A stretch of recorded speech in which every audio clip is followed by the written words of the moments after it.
Okay, Representative Gray, I think, has joined us. We are now live streaming. Thank you. And this is the CARES Act Steering Committee meeting for Tuesday. I'm sorry, what day is it? Tuesday, November the 10th. We have a long agenda today, so I'd like to get started pretty quickly.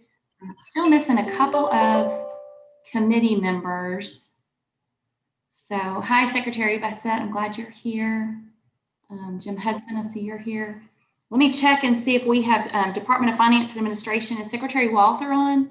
No, I'm not on. Hey, I didn't see you there. Okay, good. We just came on. You and your team, very good. Secretary Jamie Cook from Public Safety. Might be. We have Representative Jean. We're having some issues over there at today. We'll let y'all gather yourselves. Secretary Key, welcome.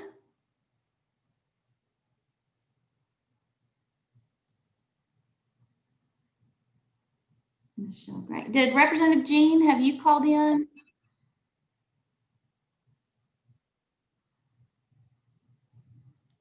All right, I think we have the majority. I think we have if we're missing anybody. Senator Irvin is here. We're missing a couple. Hi, very good, thank you. There's Senator Irvin. Hi.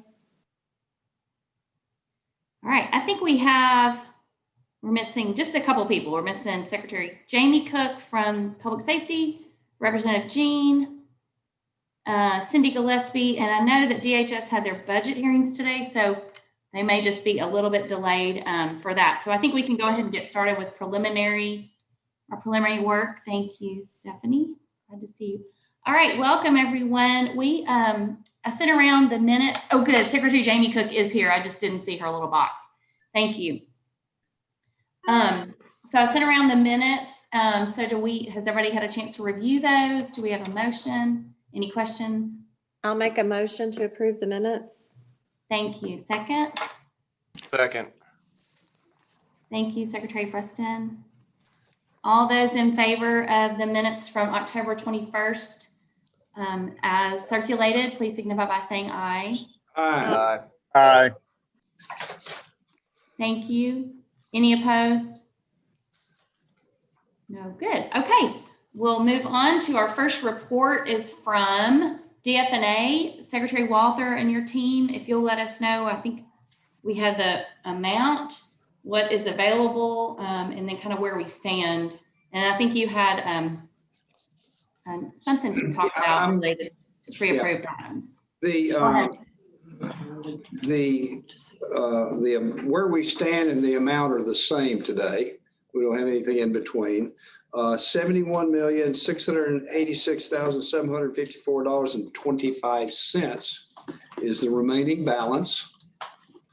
And I did have, I guess, as I understand it, you're okay with me making a kind of a motion in here, and we got a request from the Department of Veterans Affairs, and it has to do with a ionization equipment that goes on to the existing HVAC.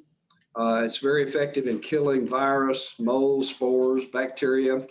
It steals away hydrogen from the pathogens, effectively killing them. So apparently it's working well, and the Department of Veterans Affairs would like to purchase and install that equipment in their Fayetteville office and in their North Little Rock VA. Both of these are nursing homes, the VA nursing homes in Fayetteville and in North Little Rock. Now, the unit cost for the equipment is $22,000. I don't think we will expect much, a lot of that, but what we'd like to do is, since there may be others that would like this same equipment, I'd like to make a motion that we approve the purchase of that and also approve the placing this item on the pre-approved list and the pre-approved list that DFA has the budget and the dollars to pay those requests out. What I would suggest, though, is I don't want it to get, somehow get some overwhelming number moving people asking for it. So we would have it request the purchase, we approve it, and then they go buy it so that we don't overspend our budget. And that's just a safety. I don't expect that to happen, but I would like it as a kind of a safety feature if we do this. So I would make a recommendation that we put this item, an ionization filtration equipment, on the pre-approved list. That's my motion. I'm going to second that motion. This is Senator Ervin. Thank you. Thank you. Any discussion or concern? So what we're talking about is utilizing the money that's been set aside for pre-approved items for the state departments and agencies. So no additional money. Any discussion or questions regarding adding this item to the pre-approved list? I don't hear any. Okay. All those in favor of the motion to add the ionization sanitization equipment to the pre-approved list, please signify by saying aye. Aye. Any opposed? Thank you. Madam Chairman, that concludes my report. Thank you, Secretary Walther. Thank you very much. And I did want to confirm the ALC meets on November the 20th. So any items that we have today that will need appropriation for, we will get those to ALC in time for the November 20th meeting. And I did also confirm that they are planning to meet December the 18th. That is a little late for us to be making additional appropriations, but it might be necessary. So just so that we keep those dates in mind. Okay, so our first request for funding is from the Department of Corrections. Secretary Graves is on, and we'd ask for you to speak to that. I think we might not need a lot of information in addition to what you've already presented. Okay. This is an extension of the continuity of care payments that we had already approved. And you did give us some good information on that at our previous meeting. So I'll turn the floor over to you. Thank you. Yes, I think that's the a good way to give a synopsis of this request. In May, we made an initial request for continuity of care payments for the locations in which we had COVID cases at that time. Unfortunately, since that point, we have seen the virus spread throughout both of our divisions responsible for the custody of offenders, correction, and community correction. So we're coming before the steering committee today to ask for continuity of care payments in the amount of $2,016,000. This additional allocation would provide a one-time $500 payment to facility staff working in locations where we have had active COVID locations up to the point of approval, which would be the entirety of the Division of Correction and Community Correction. Thank you. Does anyone have comments or questions regarding this request or a motion? I'll make a motion to approve the request. Senator Ervin. Thank you, Senator Ervin. Is there a second? Second. Thank you, Senator Bond. Any questions or discussion on this motion? Okay, seeing none, we are ready for a vote. All those in favor, please signify by saying aye. Aye. Aye. Aye. Any opposed? Okay, thank you. So the motion has passed. Secretary Graves, thank you very much. I appreciate your time and your hard work. Thank you. Next on our agenda is from the Department of Labor and Licensing, a request for $450,000 for an electronic licensing system. Secretary Bassett is on the line, and I think you do have others from your department. This has been explained to us before. I think the committee might have some questions about it, and I'll turn the floor over to you. Madam Chair, I believe his mic is muted there on. Secretary Bassett, I think if you could open your microphone. Think now. Can you hear me now? Yes. Okay, great. Hi, yes. Thank you, Madam Chair, members of the committee. As you say, you do have some familiarity with our proposal. Again, our proposal involves automating our department's handling of renewals and its applications.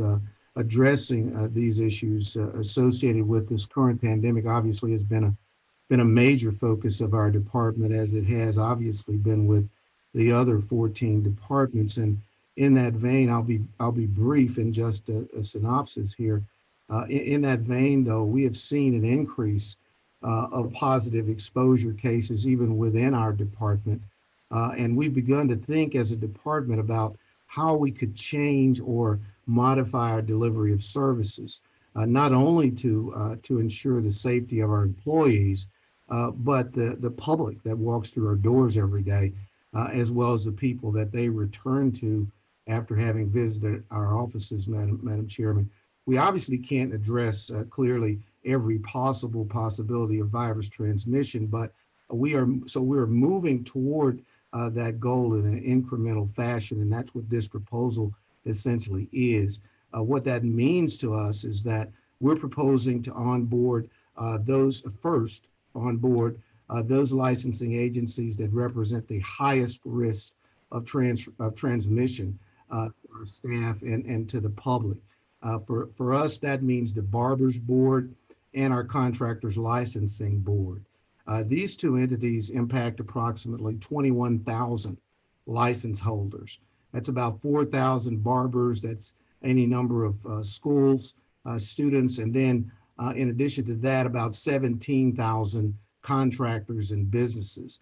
We believe that should you approve our request, this will dramatically reduce the foot traffic and the face-to-face interactions that are necessary to implement these renewals and these applications within these agencies. And we think that therefore that's going to really minimize the risk of transmission of this virus, not just in our office, but also in the communities that these people move back to after they leave our office.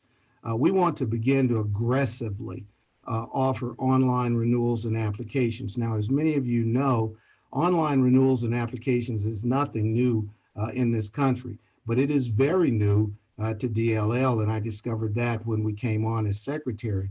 This virus, though, takes implementing this proposal that we have in front of you from just being a good thing to do in order to stay in step with the rest of the country. Really, it moves it to another level, to something that is absolutely, we believe, critical to the health and the well-being of our citizens. The concern that I have to kind of conclude this is that the implementation of this concept can't be completed without some kind of extension of the current deadline.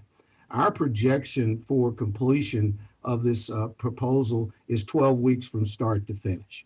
Now that includes acquiring the system, installing the system, configuring the system, and then deploying it to the two agencies that I mentioned earlier. Now, I think if we do that, we do get an additional benefit, because should we stand up this particular platform for these initial 21,000 license holders, that's going to make it possible for us to later onboard the automation of these renewals and applications across our department wide. And so naturally, it's going to have a positive impact on our ability to prevent transmission of the virus. My IT director, Ken Anderson, is here, and should you have any IT specific questions, he's available, Madam Chairman and members of the committee, to answer those questions. Thank you.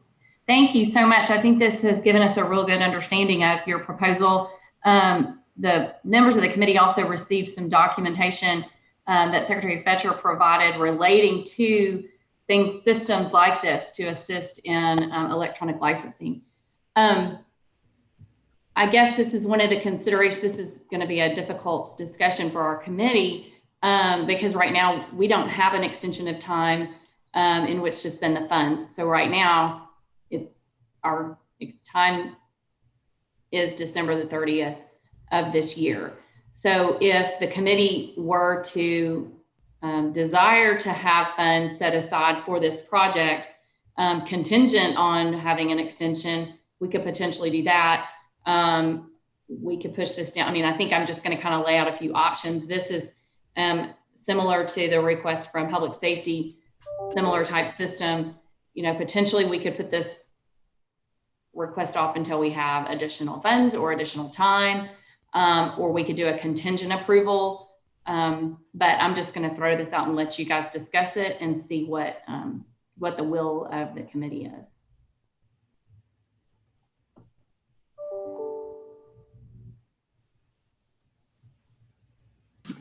Anyone? You're all on mute. Madam Chairman, this is Larry Yes. Walter. Hi, thank you. I appreciate you bringing up the issue of the timing. And that is as it stands today, that is a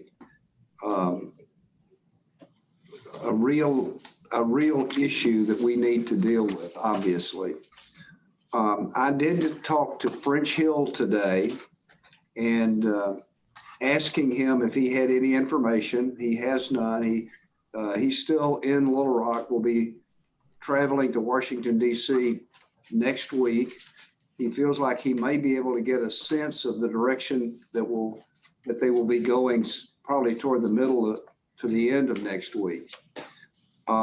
He told me that the entire Arkansas delegation still will be endorsing and working toward getting an extension of the date of December the 30th of this year. But there are no guarantees on that happening. So I'm concerned that we would set aside, put the money, allow the money to start being spent and then find out that the date doesn't get changed. So, you know, one option would be to set it aside, and once we know whether it's going to go into next year, that would, you know, then we'd have the money there. If it didn't, then we'll have to come up with another use of it. And obviously, one of the uses would be the Unemployment Insurance Trust Fund that we've been thinking about from the very beginning. So that's just what I know at this point in time. This is not. There's no good answer today on what we do, I would think, but it's just something for each of y'all to think about. Thank you. Other comments or discussion? Well, Senator Bond here. Yes. Well, you know, it's been my concern about several of these IT proposals. One is that some of this stuff I think should be legislative priorities out of real budget funds, but also, you know, until the date gets extended, you know, I agree with Director Walter. I don't know how you approve these requests. Thank you. I have a comment. Yes, go ahead, Representative. If the money is being dispersed to be spent, what happens? This question is for Secretary Bessette. What happens if time run out? Will you be able to access all the resources to complete this project? That's a good point, and it goes back to Secretary Walter's point. You know, if clearly we would, if there are two options here. If we don't get an extension, clearly we cannot stand this program up as it is currently proposed.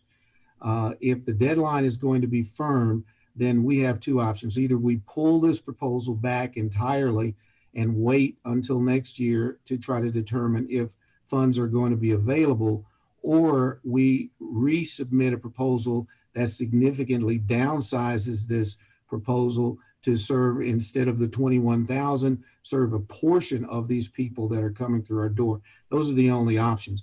Now, if that's going to be the case, if we're not going to get an extension, then I think in fairness to the committee, we would just pull this proposal and wait till next year and give, and you know, just go on faith that if we come up next year and we've got the money, then we could just resubmit the proposal. Because I would hate to bifurcate this action and then have to find a way to explain to barbers and contractors that we're doing one and not the other, because I think both of them are similarly affected by this proposal. So if we can't do both, I would just rather do none and just pull the proposal and then come back at you after the when we know we have funds. Is it any way possible that this process can be expedited by the personnel that's installing it? Mr. Anderson, that's a question for you and your IT staff. Yes, and I have looked at that and I've discussed it with my staff and with some other programmers that are outside of our agency, and we've all agreed, even with an aggressive, very aggressive, this is the only thing we focused on, 12 weeks would be the best time we could deliver it fully stood up. Okay, thank you. Other discussion? Questions?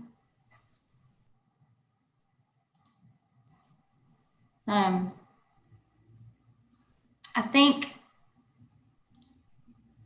I'm not seeing a motion, so I'm thinking that probably what we're going to do is with this, as well as I'm getting a message from Secretary Cook at the moment, also about the request for public safety, is probably go ahead and just hold both of these proposals in the event that there is additional time and or additional funding to address those.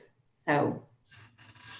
Would you repeat what you said? I'm not sure if I heard it correctly. You not hear me? I agree with it. I think we will hold this proposal as well as the request from the Department of Public Safety from Secretary Cook, that we would hold both of these proposals and not set aside funding for them right now.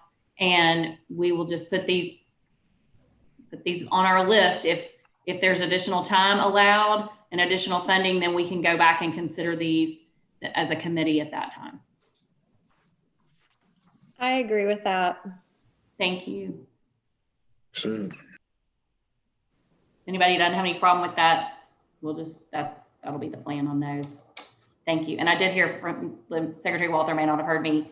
I did hear from Secretary Cook about making that request too.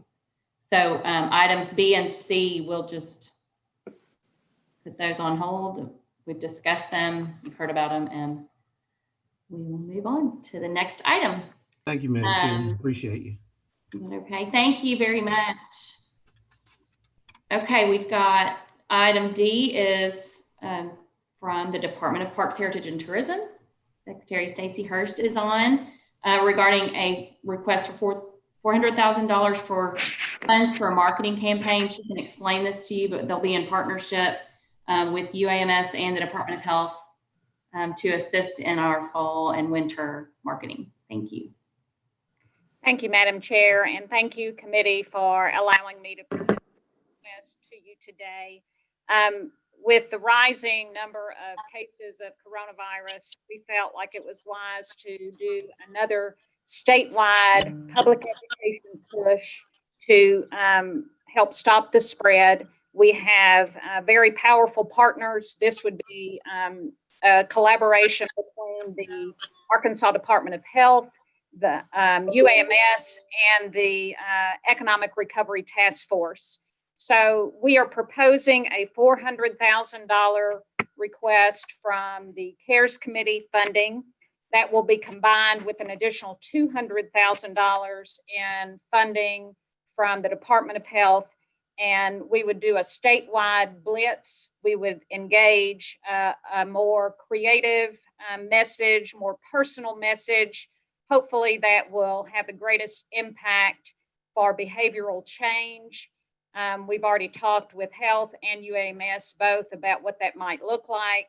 And we're very interested in slowing the spread to avoid overwhelming our health facilities, but also to avoid economic slowdown.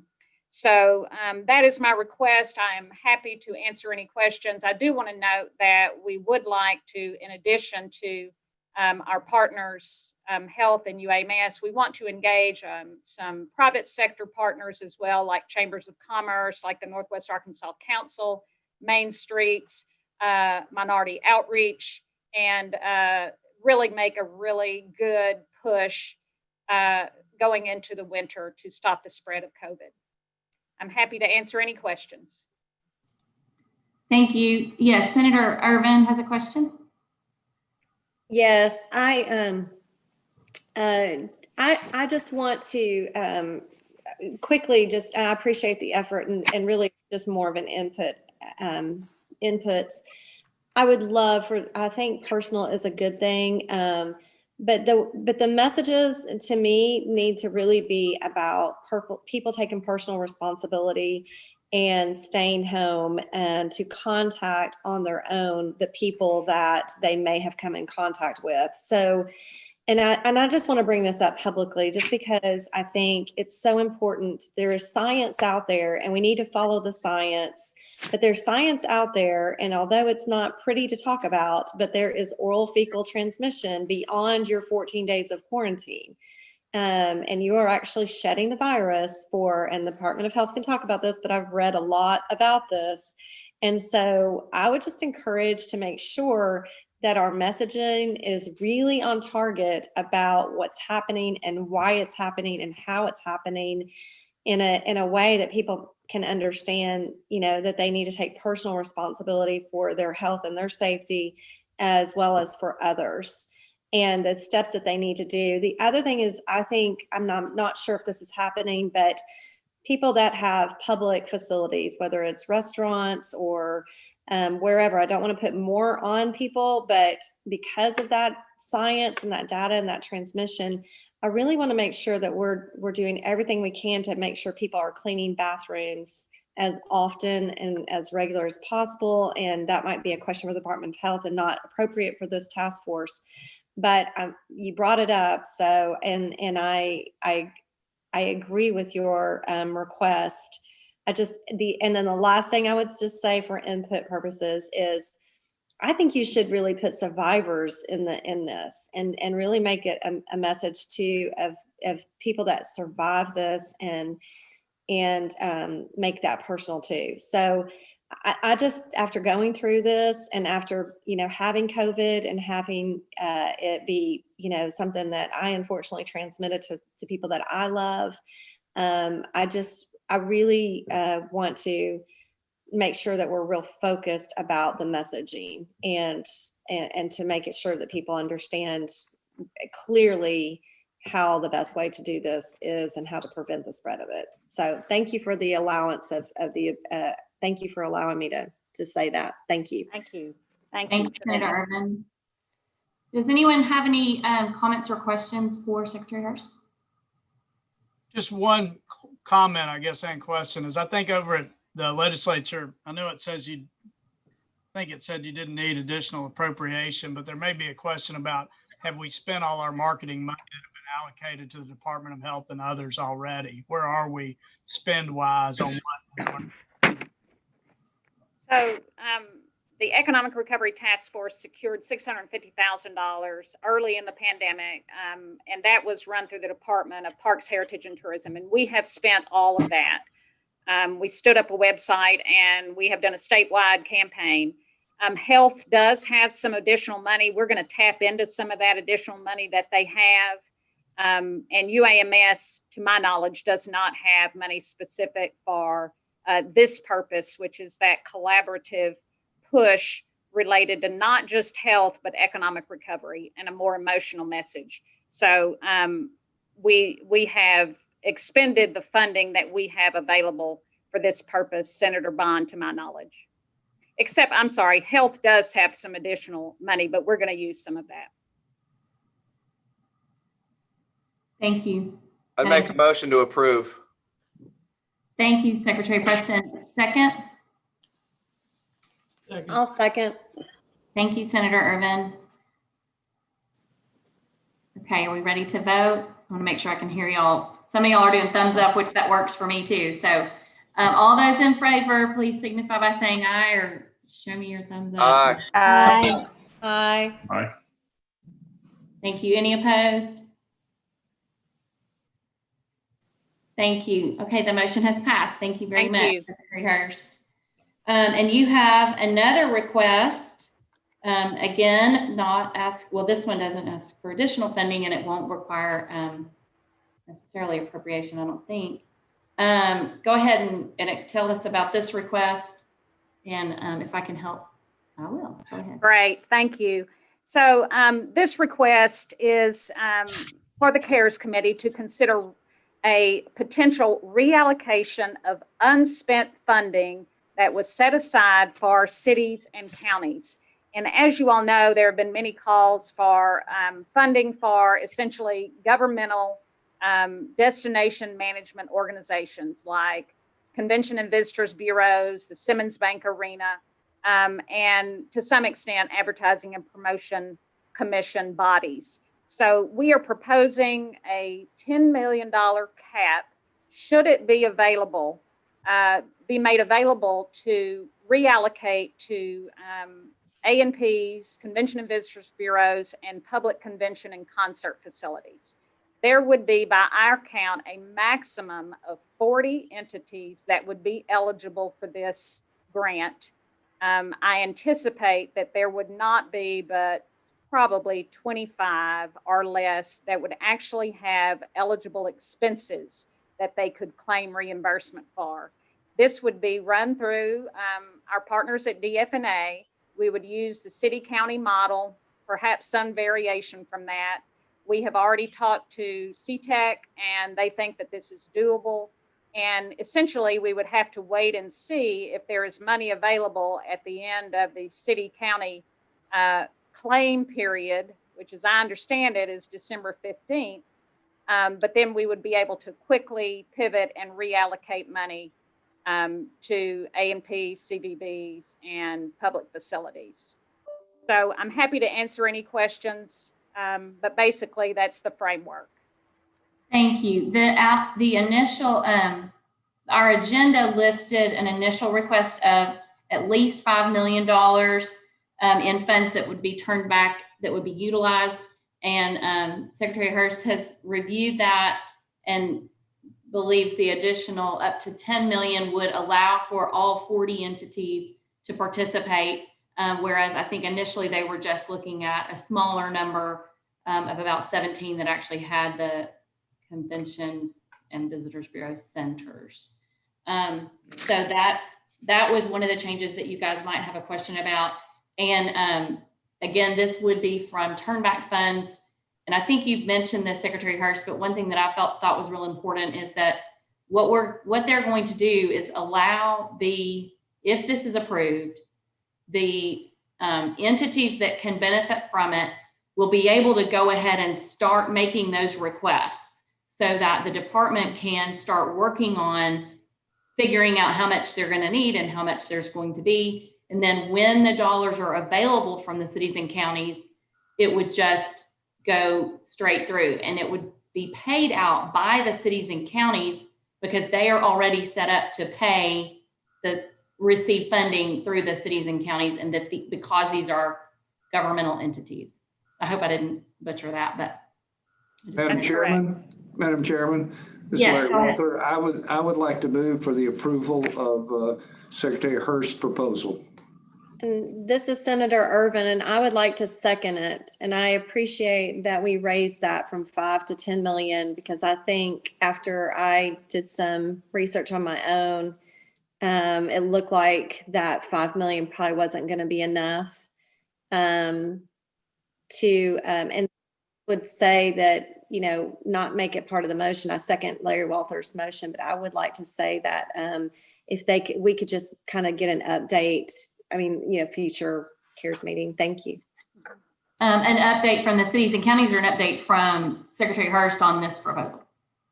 Yeah, on the city and counties, because Okay. I know, I spoke to Larry Walther and he said about 115 million is estimated, and then 30 million's already been dispersed. But so I just think it'd be nice to have an update from that, and then to see where we come in on that final number of the final number of this. Does that make sense? Yeah.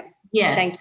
So So to speak to that, November 6th, 17th, we should have some information. And then we'll have more information later. But I think at the end of this meeting, when we get down we've covered most everything, then I think we could have DFNA speak to where the information they've received from cities and counties. They are receiving weekly, maybe even daily numbers on this, and the Municipal League, Association of Counties, and a lot of DFNA personnel as well as CTEC are reaching out to the various cities, smaller towns, to make sure that they know about the funding so that they can get it dispersed. Okay. So Yeah. we can get that for you. Question? Okay. Because I think the legislature will probably be interested in that. Good. Yes. Representative Allen? Yes, can you hear me? Yes. Okay. Was Secretary Hurst's original proposal for $5 million? Yes. Originally, we were looking at limiting the opportunity to convention and visitors bureaus or those with public event facilities. And so it would have been basically 17 entities. As I've called around, I have come to understand that the advertising and promotion commissions, probably some of them, not a lot of them, but some will have eligible expenses that they could claim reimbursement for. Okay. So that's why we thought it best, and this has been in collaboration with DFNA, to go ahead and increase the amount and offer it to all of the 40 entities. Okay, so a point of clarification. So are you now asking for, did you amend your proposal to ask for 10 million, or are you still stuck on the 5 million? No, sir, 10 million. 10 million? And, yes, sir, and it really depends on what is available from the city county money, what is available to reallocate, but it would be up to $10 million is my request. Okay, thanks for clarifying. Thank you. Any other questions or comments? Okay, we've had a motion and a second for the $10 million allocation of the funds that come back from cities and counties or that are unspent. All those in favor, please say aye or give me a thumbs up. Aye. Aye. Aye. Aye. Thank you very much. Any opposed? Seeing none, thank you very much. Secretary Hurst, your motion has passed. Thank you. We appreciate it. Thank you. Okay, moving on, we have Marty Ryle from the Public Broadcast System, and he has a request for $140,000 for reimbursement for work that they performed in the springtime for alternative methods of instruction, as well as to assist with the special legislative session in the spring. So, Marty, there you are, Mr. Ryle. I'll turn it over to you. Thank you, Secretary Smith, and thank you to the members of the committee. You know, we're an enthusiastic partner to the governor in the state of Arkansas. So we all work together to combat the COVID-19, and we're pleased to do so and to continue to do so during these trying times. If I could just give a quick recap of our efforts that began last spring.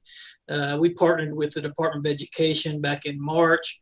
We diverted all our network resources to providing school on the air and online to Arkansas children through Arkansas AMI. Also, there was a special legislative session and a physical session that met at UALR in the Jack Stevens Arena. We provided the crew and the equipment for the broadcast and the recordings to archive those proceedings.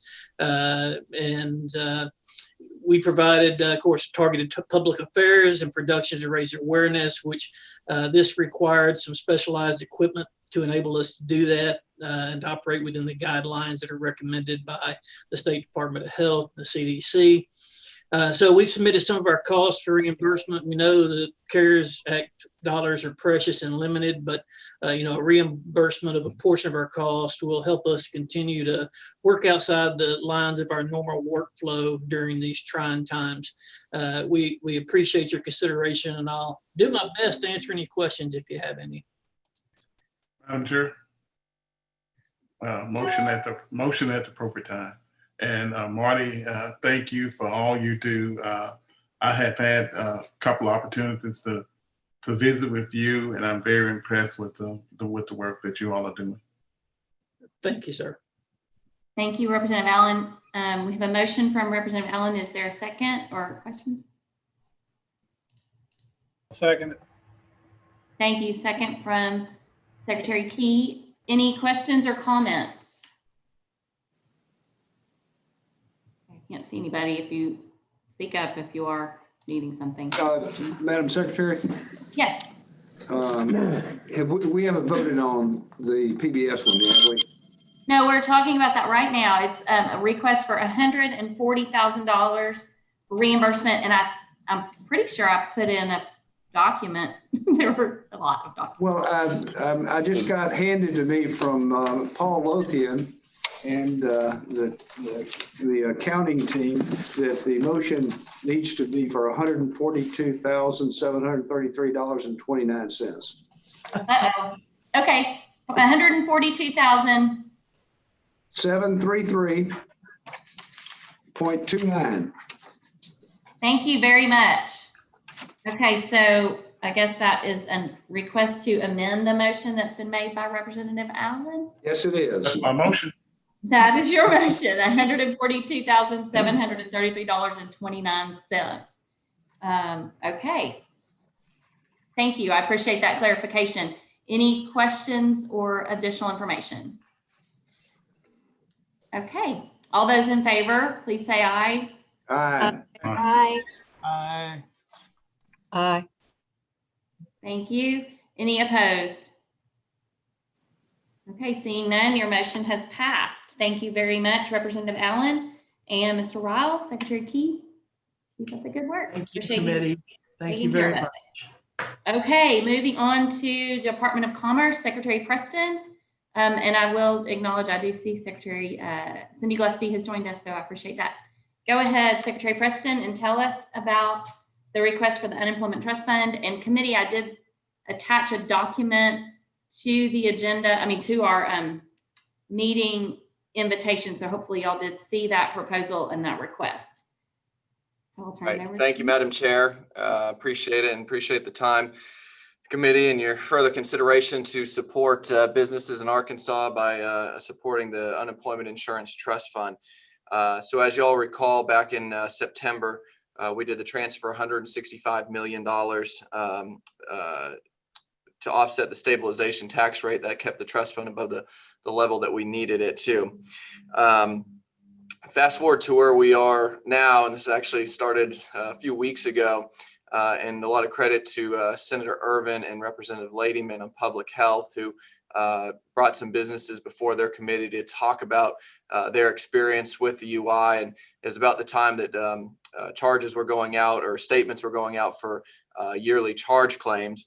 About that time, my phone started ringing, as did Dr. Childers and her team, who were joining us on the call as well and can answer questions. Because everyone's grateful the leveling and continuing of the stabilization tax rate. What was about to hit and the other shoe to drop is the other portion of the UI tax rate calculation, which is the employer-based UI tax rate, which is determined by an employer's contribution and their claims experience through June 30th. So everyone who was laid off in between March and June, which is the height of the unemployment during the pandemic, we're going to be able to have to make up that difference starting the 1st of 2021. The bills will be going out for that in December. And what it meant was that about $207 million worth of charges against the trust fund for approximately 26,000 businesses. A lot of these in the industries that were hardest hit, including manufacturing, hotels, restaurants, hospitals, clinics, retailers. There's a list attached to it that you can see that further breaks it down. This is going to mean an average increase in the UI tax rate of about 36% for those businesses. One example I looked at was a large business in Arkansas. Their rate would go from 0.3 to 3.4, which would mean their annual cost per employee would go from $21 per employee to $340 per employee.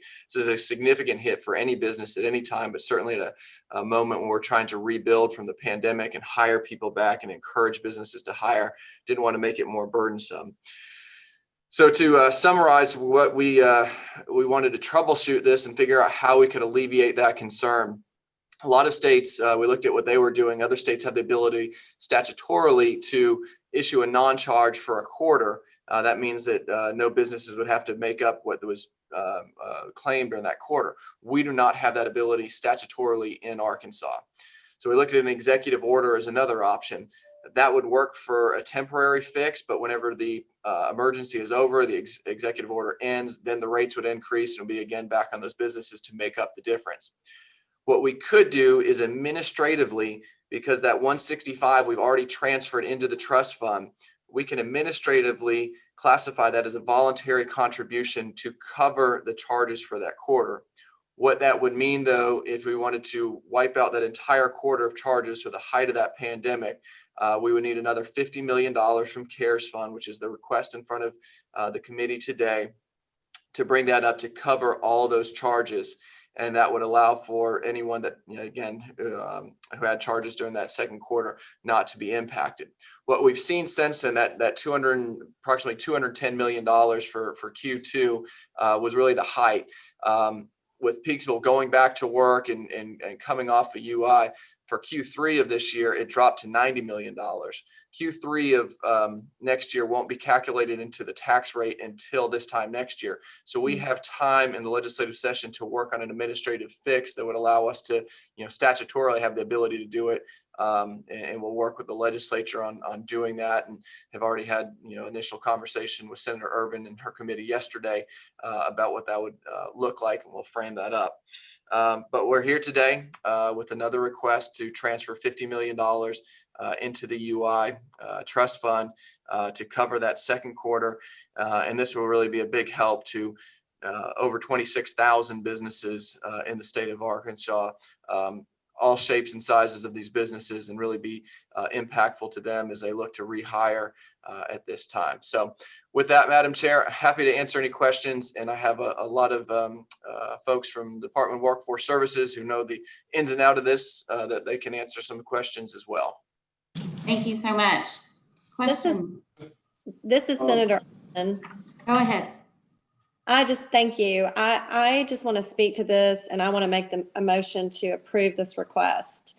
I just want to say, this was good work that we on the committee did with Secretary Preston and Dr. Childers. They really went to work to figure this out, and we were kind of hit with it. And it's just an example of, small businesses really that contacted us, that were our constituents that contacted us in the legislature, that were going to get hit with this additional spend that they were just definitely not going to be able to cover. I mean, it was a big shock to them.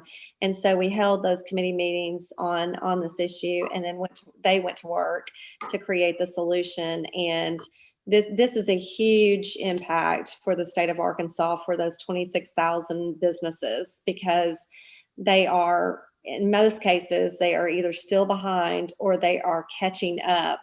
And then if they get hit with this at the beginning of next year, then it's just really going to put them in a huge predicament. So to me, and this was one of the reasons why I was very, very, just making sure that the initial money for the UI Trust Fund was enough and adequate to meet that, because I was afraid of all the workings of how this is going to be calculated for those businesses and the financial impact to them. So I definitely want to make a motion to approve this additional $50 million because of the tremendous impact it's going to have to small businesses in the state of Arkansas. Thank you, Senator Ervin. Yes, Representative Allen. Okay. My question is for Secretary Walters. When we began the meeting today, you mentioned that we had a little bit over $71 million to disperse. When we approved this $50 million plus the amount of dollars that we have already approved today, how much will be left in the budget? $19,128,000. Okay. Madam Secretary, may I ask a question? Yes, go ahead. I was on mute, please. Secretary Preston, with the $50 million infusion into the UI trust fund, will that mitigate all of the increase that we expect due to, I think, the second quarter hit that would occur? Yes, that would cover the entire second quarter for 2020.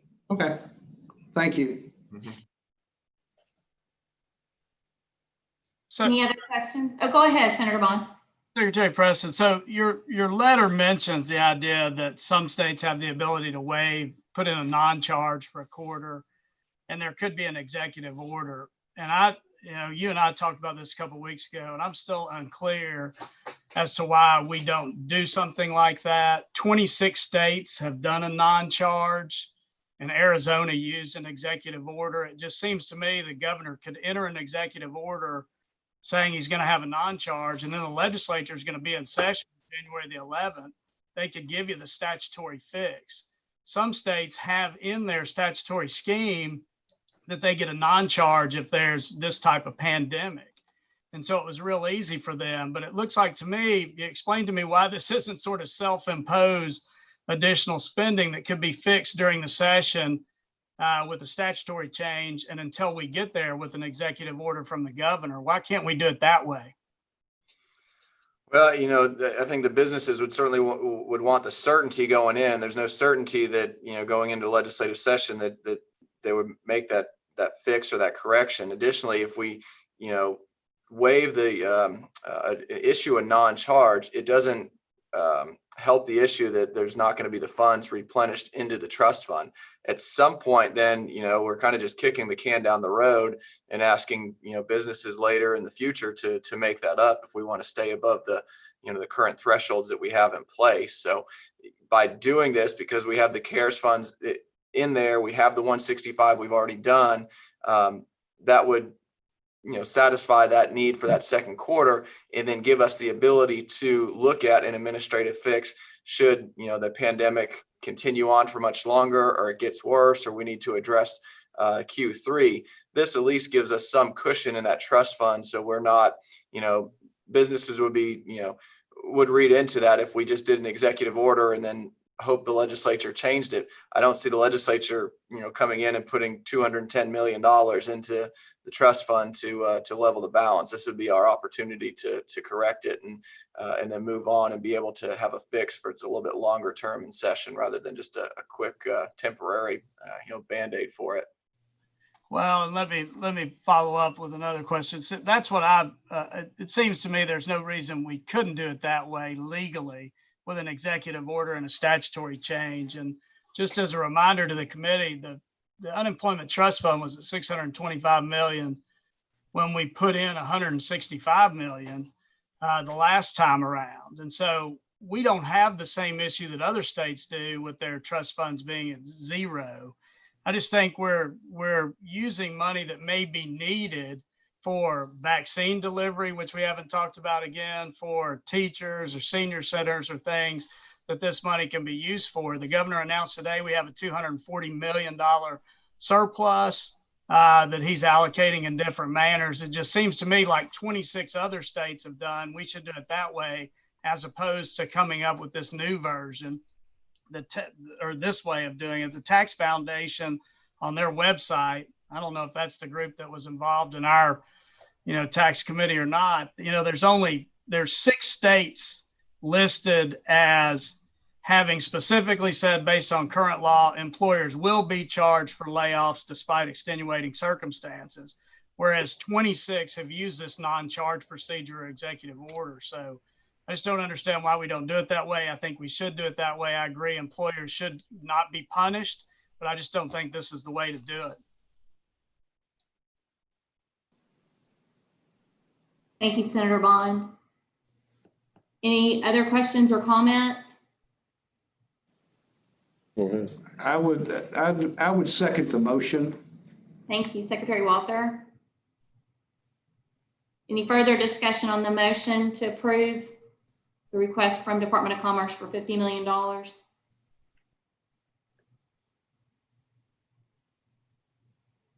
Okay, seeing none, no hands, no requests to speak, we'll have the motion. We'll have the vote, sorry. All those in favor, please signify by saying aye or show me your thumbs up. Aye. Aye. Aye. Aye. Thank you. Are there any opposed? No. Thank you. Okay, so we have one opposed. Thank you. The motion has passed. Appreciate that. Secretary Preston. The next item on our agenda is from Secretary Fetcher. We have requests for cybersecurity data center optimization. We have heard of we've heard this proposal initially in previous meetings, and then we got additional information from Secretary Fetcher with a lot of information that I thought was very helpful related to research and what other states are doing. So I really appreciate that, and I appreciate the full information that you provided us. So go ahead, Secretary Fetcher. Thank you, Madam Chair. The pandemic has created a real increased risk to our state systems, and it's actually highlighted the need for improved cybersecurity efforts. In March of this year, when we had over 6,500 state employees transition quickly to remote work, we saw an increase in the average number of cyber attacks by over 100 million per day. We're all dependent on data to make decisions and to support the citizens of the state, and we cannot afford to leave this area vulnerable to bad actors. This funding will allow the state to purchase the equipment to optimize the stability and security of state technology. As our chair mentioned, your packet includes 4 articles attached, and these articles give data to support what Arkansas is experiencing is also a nationwide issue, which is increased cyber attacks, increased breaches due to remote workers, attacks that have targeted government and healthcare offices, and improperly secured home networks. We ask the committee to please reconsider the importance of this proposal and approve should funds become available through turnback. Thank you, and I'm happy to take any questions. Thank you very much. Any questions?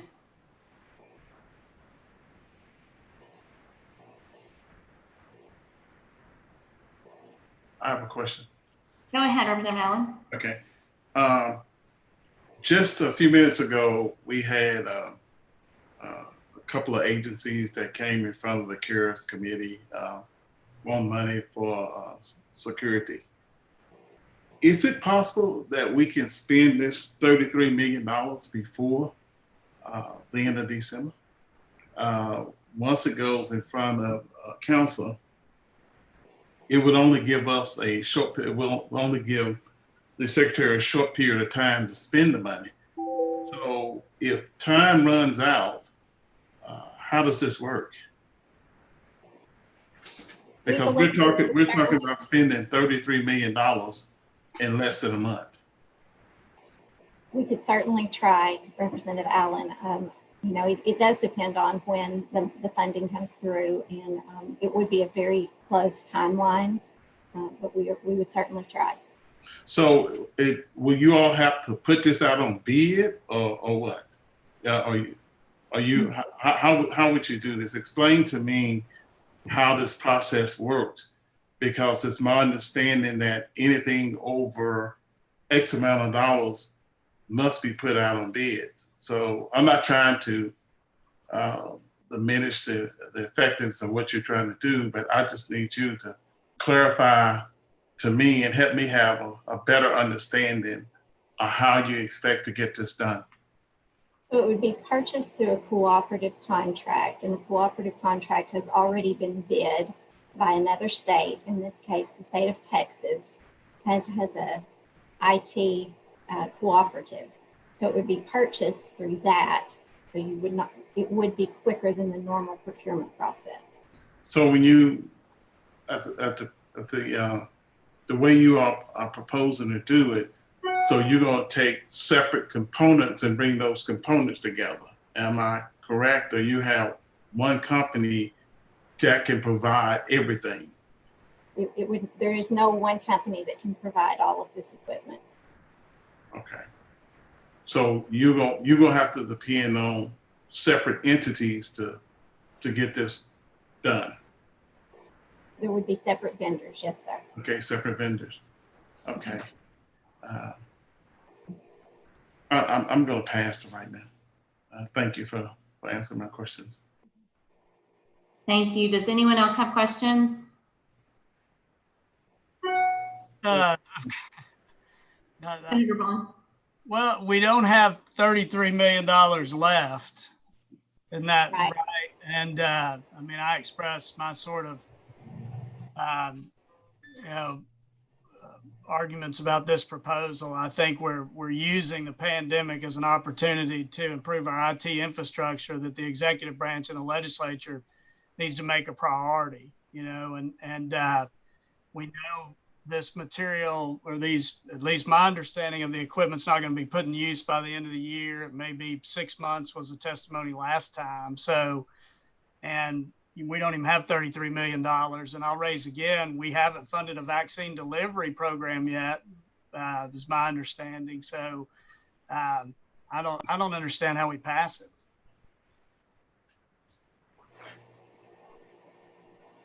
I have another question for Secretary Walters. What happened if we don't have a vaccine delivery program and the funds to implement one? So what will we do, Secretary Walters? I don't understand the question. What do we do with regard to what? A vaccine delivery. If the Cures Committee does not have the funds to implement a vaccine delivery, what happens? Will we take it out of general revenue or what? We'll have to find a source for those revenues. I would very much expect that the federal government will provide funding for the delivery of the vaccine, but obviously that's not a known thing at this time. But I think has extremely high probability of occurring. But as far as if we don't extend the time, then this money would not be able to be used. It would have to be more. It would have to be an additional bill in Washington, D.C. that would procure that money. Right. Does that help answer your question, Representative Allen? Yeah, but some of the things that we can do, it needs to be in a special container, dry ice, and that kind of stuff. So yes. Is it possible that we can start buying those things now? Yes, and we have. I can have. I think Stephanie Williams is on, and if she is not, Dr. Bledsoe could probably respond to this as well.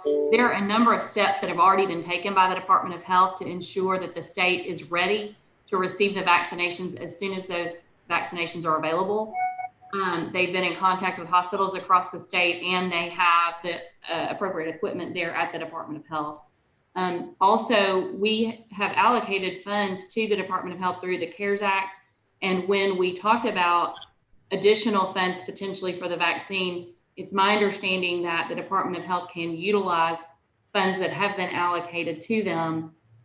If the vaccine is available between now and the end of the year, they will be able to utilize funds that they're already, they already have in-house, or that already are allocated to them. Stephanie, are you still on the line?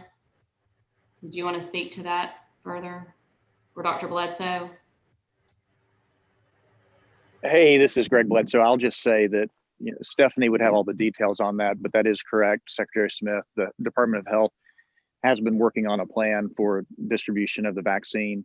And we're waiting on some more of the details as far as the funding, of course, but it has been something that has been planned for quite some time, and they are putting the processes in place to take care of that.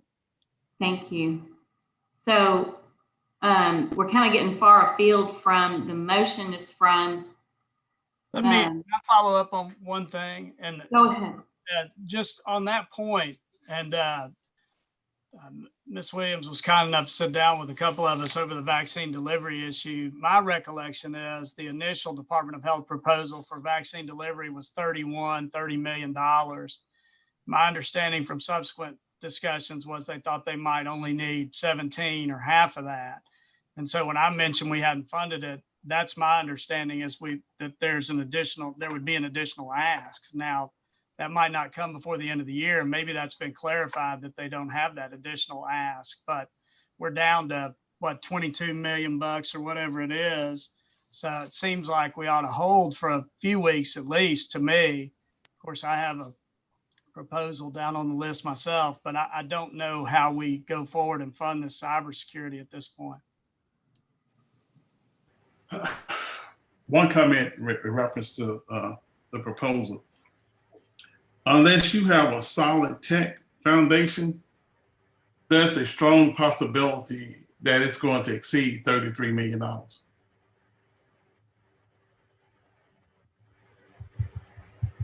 that true? I'm sorry, can you repeat that, Representative Allen? I said, unless you have a solid tech foundation, there's a strong possibility that this proposal will exceed $33 million. And if that's the case, where would additional funding come from? And I'm just asking for clarification because I don't understand.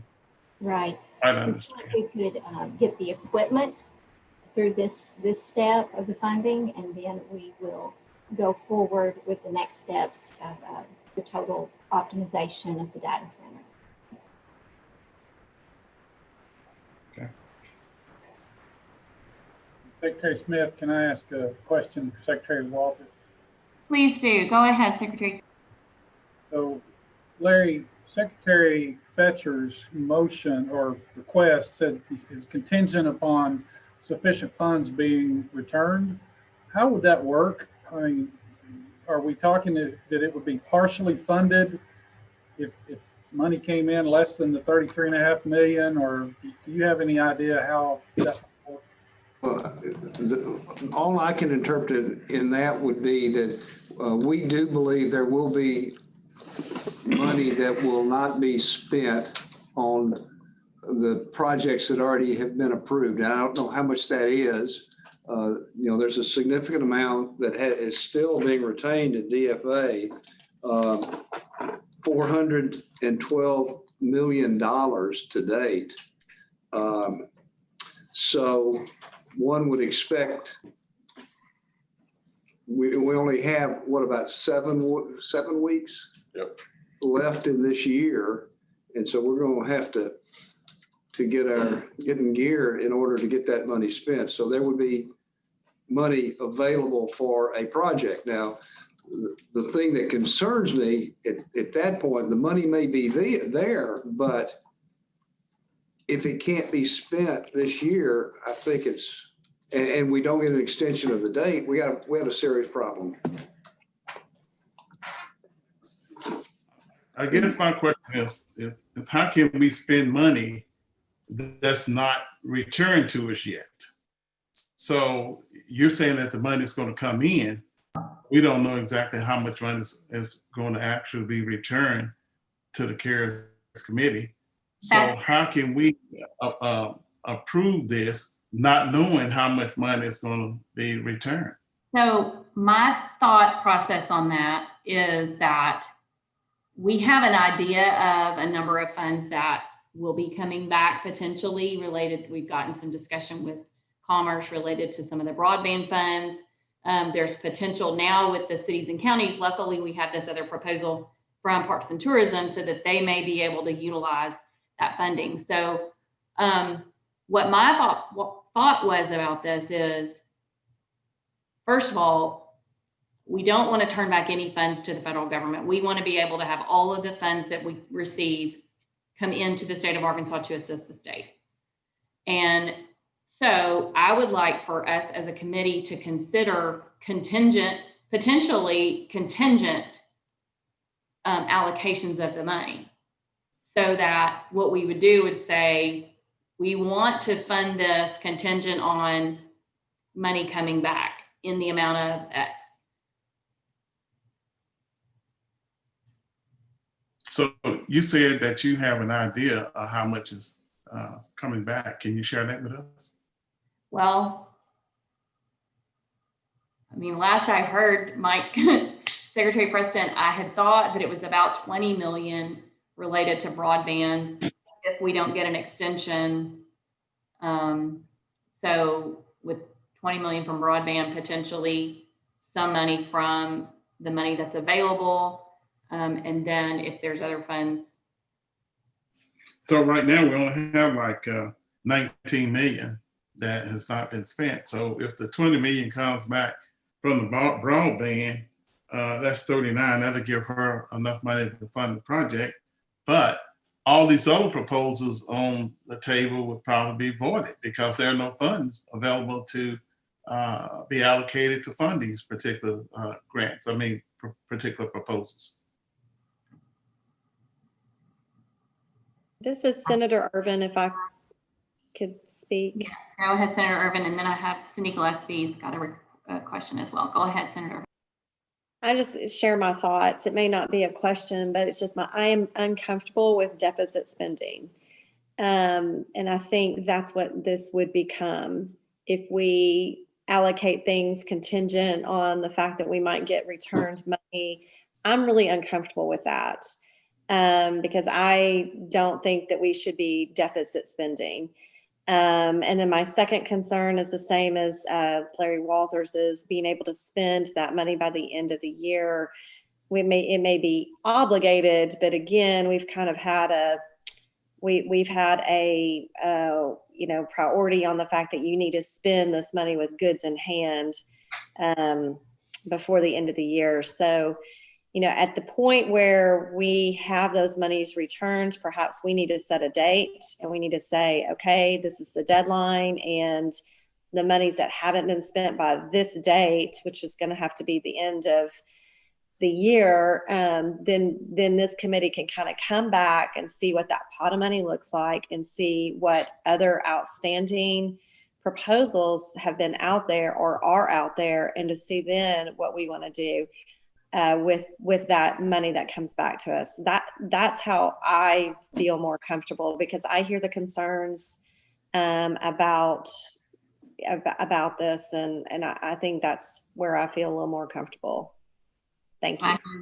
I hear you, and I understand what you mean about deficit spending. I do have concerns about making sure that we get this money allocated for Arkansas, and that we don't get into a situation where we're turning money back. So we may have a lot of work to do right at the last minute, getting our appropriations and all of that. I think Secretary Gillespie had a question. Are you there? I do. I think, obviously this is something with all of our reliance more and more and more in this pandemic, with all of our reliance on technology, this is obviously something that I would personally be quite supportive of.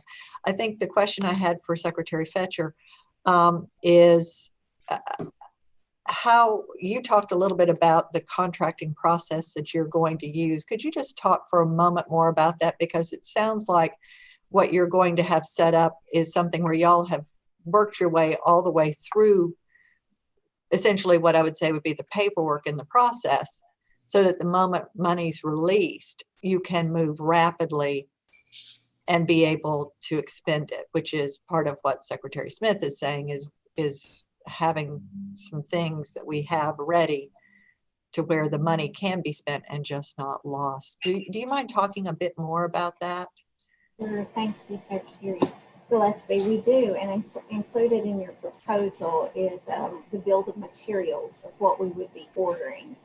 So we do have a good list of the products that are needed for this proposal, and we would be using, as I said, that cooperative agreement to be able to purchase those rapidly from vendors that have already gone through the RFP process, and that we have a reciprocative oh, sorry, it's really late in the day. A reciprocal contract with the state of Texas to use their cooperative contract. Okay. Does that make sense? It does. So, and I will not get any kind of procurement. I think of it almost more like, oh, sorry, I think I'm mute. Am I muted? No, you're good. Oh, okay. It says I'm muted. I tend to think, okay, so what you're basically saying is it's one of those where everything is set up, it's ready to go, and you pull a trigger when the money's in hand. Yes. And that way, but the vendor knows and the vendor is ready to move and deliver.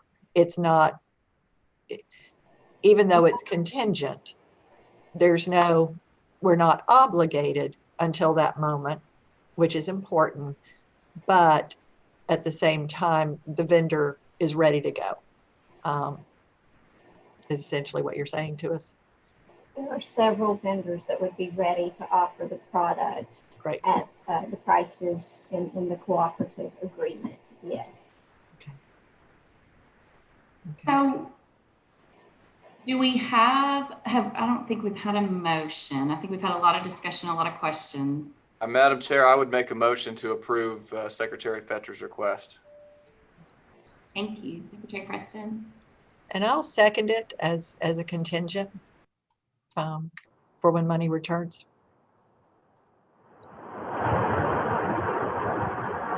At the ocean, Secretary Gillespie, I see behind you. Sounds like. No, it actually is one behind me, but I'm not at the ocean. I was at budget hearings today. Several people can attest to that. I am here. Just heard a sound. It sounded like ocean. Okay, so we have a motion and a second. And then Secretary Gillespie actually said contingent on the funding, and I guess that's how this would have to be because we don't have all of the funding available. And so is the motion that we would utilize, we would hold the $19,128,000 for this project and then anticipate return funds from money that's already been allocated in order to make up the 33 million. Elizabeth, Yes, please go ahead. this is Bill Gossage. Can you hear me? Barely. Oh, speak up a little bit. There you go. Go ahead. There may be others that we need to put in this category of approving but not funding today. Our priorities are going to depend on whether there's an extension or not of the funds, or whether there's funds added to this account by Congress. So I think we can vote to approve this, but withhold funding for now. And again, there may be others that we want to consider doing the same thing. Okay. Thank Mr. Gossage, if we do this today, will we have to come back in front of the committee to get approval? Yes, I would agree with that. Yes. Okay, all right. So we're effectively approving the concept, but not giving TSS the green light to start making purchases or moving forward on the project. Well, I guess if we anticipate, let's see if I can say this, if this works.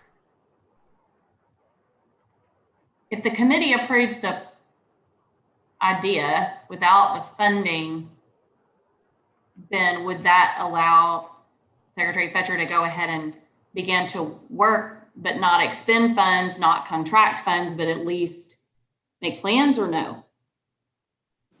Of course she could do that, I would think. Okay. But she can make plans, but not make a commitment. Making plans and not making a commitment to spend the money right now because the money's not there. Right. Okay. Right. Okay. And so I was about to say Representative Gossett. Mr. Gossett just said that she will have to come back in front of the committee to get approval. Is that correct? It means that we approve today, we will have to bring them back to the committee to get approval. And then appropriation. Right. Okay. All right. Well, thanks for the clarification. This is Senator. I'm sorry. This is Senator Irvin. I mean, I'm not trying to speak to the merits of this being a good idea or a bad idea. I absolutely am supportive of cybersecurity. I'm going to vote no against this just simply because to me, it's going to have to come back before this committee anyway for approval. I think Secretary Fetcher has already, laid that groundwork and done that groundwork. So, and I'm just explaining the reason why I'm going to vote no on this, because to me, this is about approving the funding or not. And so I just wanted to, I'll be voting no. Thank you. Thank you. I really would agree with that. That was not my understanding that it would be coming back before the committee, or I would have just held the proposal until that time. So.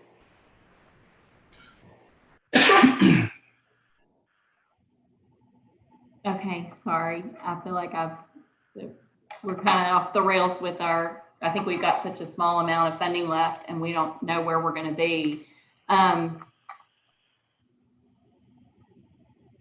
Yeah, I mean, this is Senator Ervin, and I appreciate that, Secretary Fetcher. Because again, we're like in a small, and again, I think cybersecurity is really important. I've been a victim of fraud, victim of COVID, victim of fraud. So my identity's being stolen. I just think it is something that I think is important. I'm just uncomfortable with us dedicating funds out there without knowing where we are with anything that's coming back. I personally I'm just not, I wouldn't do that personally financially. And I just don't know if I'm comfortable doing that with the tax, with this money as well. So I appreciate Secretary Fetcher's comments. And so I'm not sure how you want to proceed, but if it's going to come back before us anyway, and she said, and according to her responses to Secretary Gillespie, that she can pull that trigger and those things are in place, then time may not be of an issue. Okay. Just my thoughts. I'm not real sure what to do here. Just withdraw it. Just withdraw the proposal at this point. Thank you, Secretary Fetcher. Okay, so we do have a couple smaller requests that we can consider, and I want to let the committee know I have an issue with my battery on my computer, so I might have to let y'all make these presentations. I'll step aside and go get a cord. We have Secretary Walther, and with a request, he's going to support this request, or at least assist in the request from the administration of the administrative offices of the courts. Jonathan Sheets is here, and I know there's another, Mr. Leathers is here with him. So to present a request for reimbursement for licenses for Zoom, as well as other COVID-related expenses. So if you could, I'll turn the floor over to you. Please go ahead. This is Keith Leathers. I'm the Administration and Finance Director at AOC, and I wanted to just make a point. Jonathan Sheets Esquire will go through this in detail, but we're only asking for this amount for the judicial branch, and it's relatively small, and we have to address everything that they do. So, and what we're asking for is Zoom licenses, and we're doing court hearings on Zoom, as y'all all know. So you can imagine what we're trying to do, and we're not asking for a whole lot. So with that, I'll let you have Jonathan. Good evening. My name is Jonathan Sheets. I'm the grants coordinator at the Administrative Office of the Courts. If you hear the dogs barking, I'm sorry. It's barking dogs or crying babies. So the Administrative Office of the Courts is responsible for supporting courts all over the state, and in accordance with that responsibility and the social distancing guidelines put forth, we've found it very effective to provide Zoom licenses to the courts around the state and to other administrative offices of the court's personnels. These software licenses ensure public access to the courts and the continued performance of other essential functions such as agency meetings, trainings, and webinars that have all been lined up. And so you see there two numbers. I think the 109,000 is the total purchase price. We're actually only asking for $45,666. We had some grant funds that don't need to be reimbursed, and so that we're just asking for portions that do.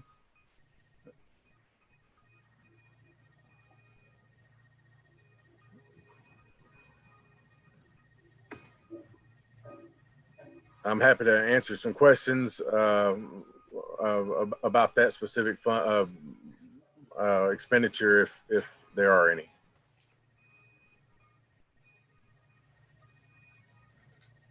Madam Chairman, Larry Walther here. We've looked at the expenses and they are recoverable through the CARES Act. And we don't believe there's an appropriation required because they'll be done through a fund transfer.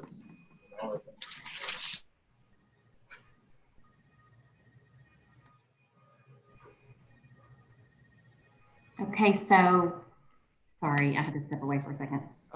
Did y'all hear me? Go ahead. No, I know you were speaking. I had to step away for a second. Have y'all approved this? Well, I didn't know you stepped away. Did the rest of y'all hear what I had to say? Yes. Okay. DFA has looked at the expenses. They're legitimate recoverable expenses, and they don't require an appropriation because they will be done through a fund transfer. Thank you. So will they be from the pre-approved, or will this come out of our? Come out of the 19 million. Okay. Okay, thank you. So is there a motion to approve these items, or does anybody else have questions regarding the items that have been requested? Move approval. Johnny Key. Thank you. I will second it, Senator Ervin. And just for clarification, this is 45,666 plus 109,450. Is that correct? No, ma'am. The 109,000 was the total purchase. Okay. The 45,666 is the portion that we are asking for reimbursement for the administrative office of the courts.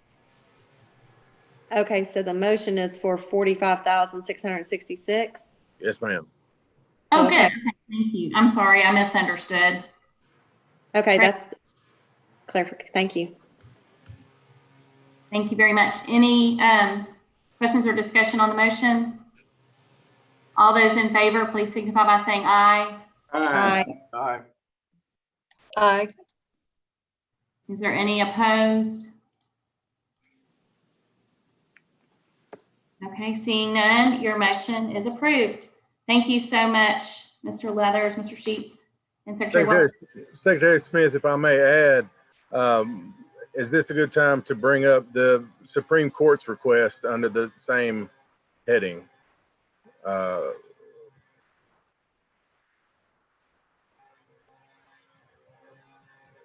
didn't know if it made it onto the agenda.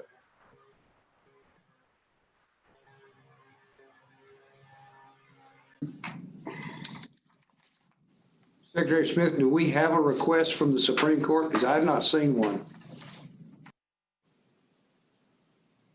I think we lost her.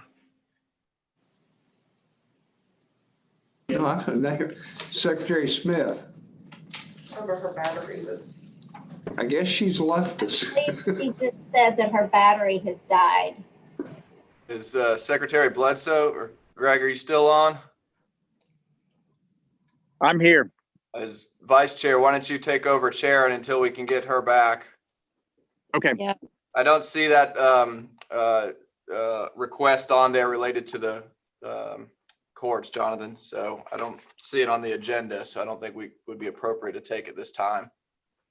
Thank you. That's great. This is Dr. Bledsoe. Is Secretary Smith, I'm assuming she's plugging in her computer. Is that correct? Yeah, I think her battery died and she was trying to get it back going, but I know we've got folks waiting. We were on J on the agenda, Department of Veteran Affairs. We want to move to their request. That's great. Let's go ahead and do that, Secretary Preston. And I'm on my cell phone and don't have my computer right in front of me. So let's go ahead and stick with the agenda and go forward. And when Secretary Smith is back on the line, we'll hand it back over to her. All right, so it looks like Austin's on for Department of Veterans Affairs. Austin, we'll turn it over to you. All right, thank you. Good afternoon, ladies and gentlemen. I'm Austin Booth. I'm the Chief of Staff and the CFO for ADVA. Thanks for the opportunity to appear before you today with our second request for reimbursement. Similar to our first request in June, the majority of this $132,000 request for reimbursement is attributable to increased labor costs at each of our state veterans homes. These labor costs are directly tied to either preventing, treating, or testing for COVID-19, or to backfill employees that are on quarantine. As we did in our last submission, we've broken these increased labor costs down by home, date, employee, and the nature of the expense. In addition to these labor costs, we're also seeking reimbursement for roughly $9,000 in expenses for non-pre-approved items or services that are tied to COVID-19, and you'll find those in the last two attachments of your request.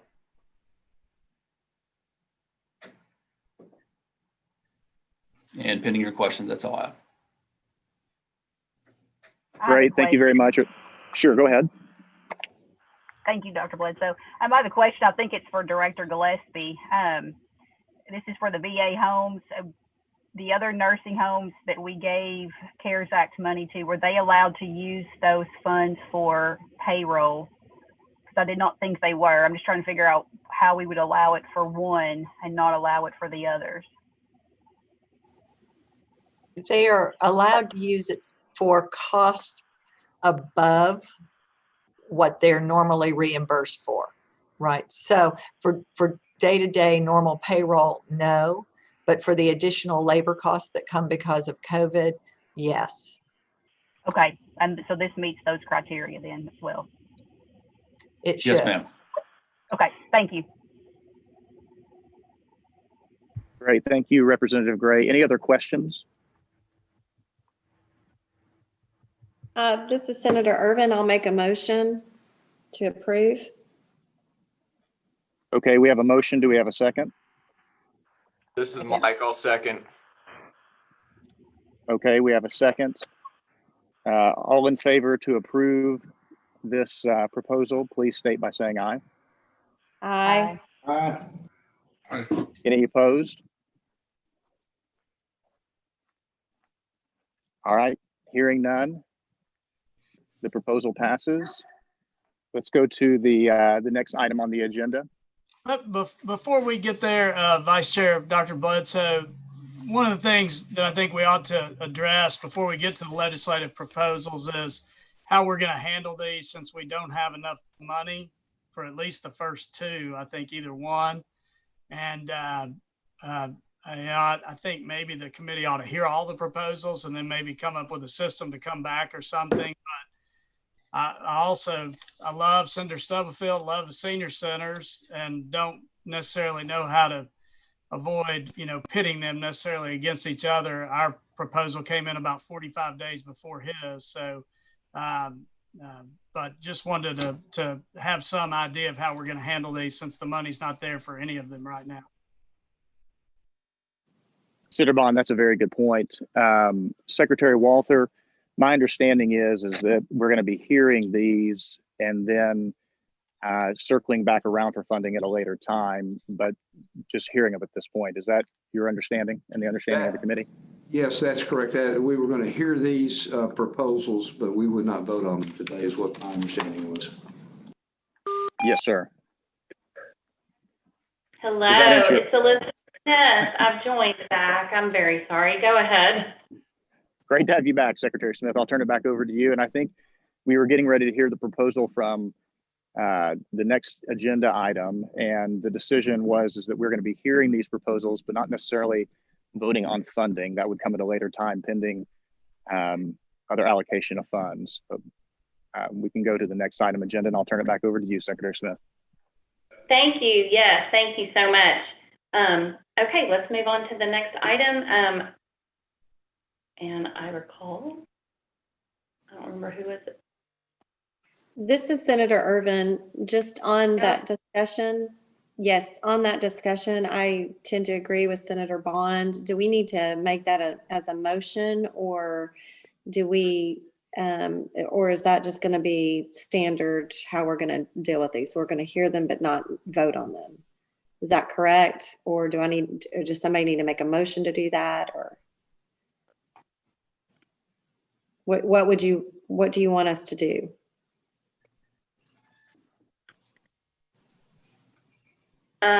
The will of the committee. Do y'all want to do, I think in the past, what we have done is had motions, and to set money aside, we've had motions and voting on that. If y'all want to do that, I'm happy with that. This is Secretary President, and we've done this a couple times where we've just heard the proposal and we just didn't take a motion on them. I think that's kind of where we are on these, given that we're lower on the funds that we have available than any of these court requests that are left. So I would think that we would want to hear these proposals so we know what they are. And then once the funds are made available and we have a better picture in the next couple of weeks of what is going to be available, we can circle back to these as potential items for consideration. But it would be good today just to get the proposal on them. I don't think we need to take a motion on any of them to vote. Okay, thank you. Thank you. Secretary Todd, I believe Austin Booth is here. We approved that one. We're on to the legislative proposal. So I think it was Senator Stubblefield and Representative Bentley. Okay, good. Y'all, thank you so much. I apologize. I had a technical issue here in the office and I couldn't resolve it. Senator Stubblefield has joined us, and I appreciate you being here.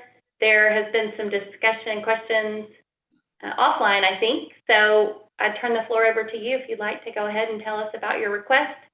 All right, thank you, Secretary. Can everyone hear me? Yes. Can you hear me?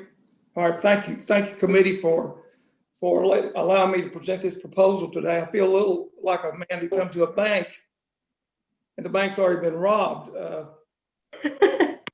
Secretary Preston mentioned that the business community would like the certainty of having this request approved that he had a few minutes ago as a cushion. Well, many of the senior citizens, they've lived with a great deal of uncertainty for many years, especially these past 8 months since they've been shut down. I think we all know that the numbers coming from the CDC says that 40% of all the deaths in the U.S. are from nursing homes. We have another group of elderly people out there too that have been shut out of their senior centers, not able to congregate anymore. And because of that, they no longer are eligible for the B3 funding because there's no way to bill for the units. You've approved, I know, and I appreciate this committee and all you do. You've approved a lot of money for some very worthy causes over the last 7 or 8 months. But I don't believe any of these is more worthy than taking care of our senior citizens. There's a lot of elderly people who are out there while we sit here in our offices today that are they're afraid. They only know what they hear on TV about this virus. They're lonely. Some have no phones. Some of them don't even drive, let alone have the ability to access Zoom. What these centers provide to these elderly people, many of whom we know, I think is a great need. And so, how we treat the most vulnerable in our society says a whole lot about that society. So a lot of these centers that shut down, in fact, they were all shut down on March the 18th. They have been trying to carry on with their services for 8 months now. Many of those, in fact, all of them have had to pay for their PPE, their sanitizing agents, anything they used, they had to pay for it out of their own pockets. And a lot of these people are driving their own vehicles to deliver these meals to make sure these elderly people get a hot meal. I just think it's imperative that we put aside some money. The money that we talked about in budget today, the B3 funds, or the money that was allocated, Smith, you talked about earlier, none of that money can help these people because they can't apply for it. The cost associated with shutting down these centers certainly far exceeds the extra funds that has been allocated. And I think it's time we took care of our elderly. And I just think it's imperative that we supply funds for the senior citizen centers. So I appreciate you listening to my proposal, and I hope that there's some way we can come to an agreement on where to come up with some funds, because I've sat here and watched 70 million plus spent today, and none of it has went to senior citizen centers. Thank you so much. Does anyone have any questions for Senator Stubblefield? This is Representative Gray. Go ahead, Representative Gray. Thank you. Senator Stubblefield, I was just wondering, do you have like a breakdown of how that 20 million should be spent, whether it's on PPE or what's the breakdown? Well, no, there's no breakdown. As a matter of fact, Representative Gray, I asked for 20 million, hoping to get 10. I'm going to be very honest with you. Just in one county in my district, they in the month of November, they have carried out 4,000 meals. When you multiply that times 75, that's 375,000 meals a day that's going out. I'm sorry, 500 meals in one of my counties alone. So you multiply that times 75, that's 37,500 meals a day. I do not have a breakdown in regard to how the money would be spent. I'm sure some of it would be going to AAA. Hopefully we can reimburse these centers for their PPE and all the expenses they've had in regard to the coronavirus, the sanitation supplies they've had to purchase, and some of the other costs that are associated with this shutdown of these senior citizen centers. Okay, but I just asked because usually when we get the request, we have some kind of a breakdown as to like how much we want to allocate to each facility and what that can be spent for. Director Gillespie, do you know of what specific needs are within the senior centers? No, I'm not really qualified to speak to that to the degree. Our team here has been talking with senior centers, and we are trying very much to understand the need that is out there right now, why the federal money that is out there is not solving for the problems. So that's part of the dialogue that's going on.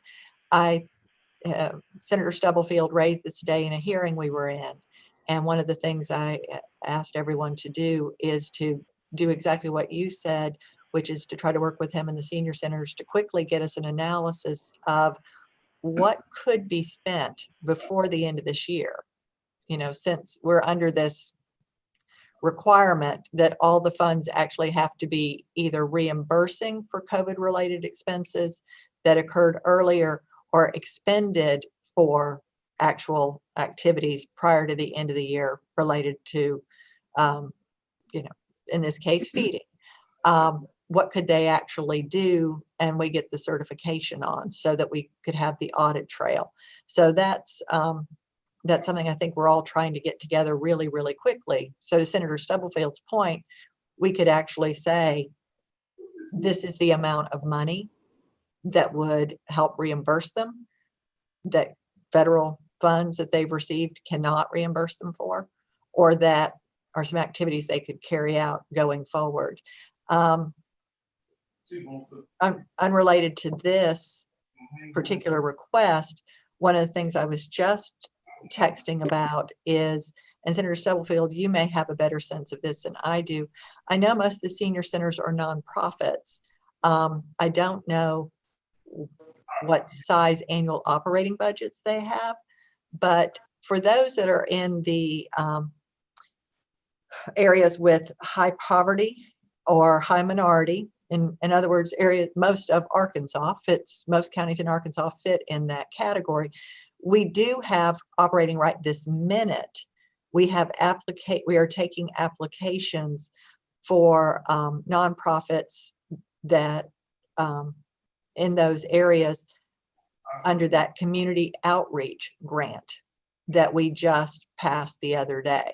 And so that is there live, and it's not at all on the scale you need, but it can be used for these kinds of services that you're talking about. So even as we run down a number on this other request of yours, maybe if that actually fits what they look like in terms of their annual operating, maybe we could pull a group of them together tomorrow and brief them so they could go ahead and get applications in for money tomorrow.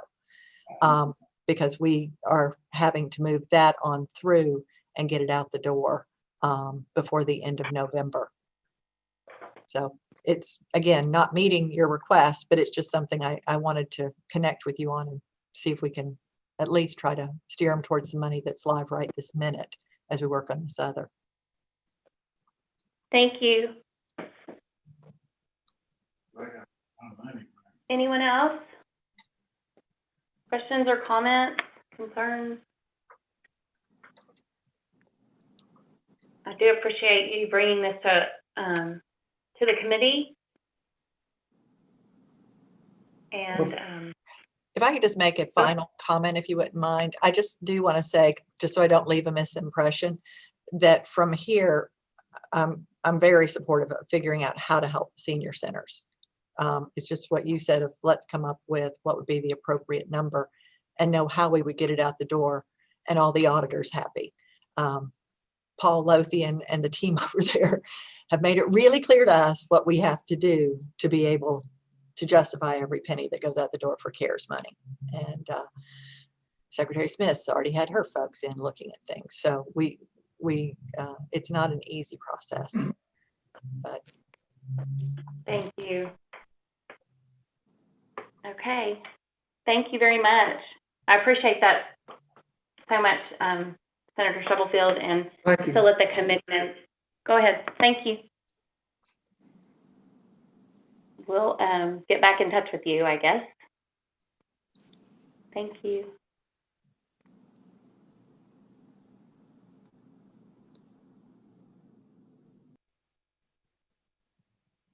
We frozen?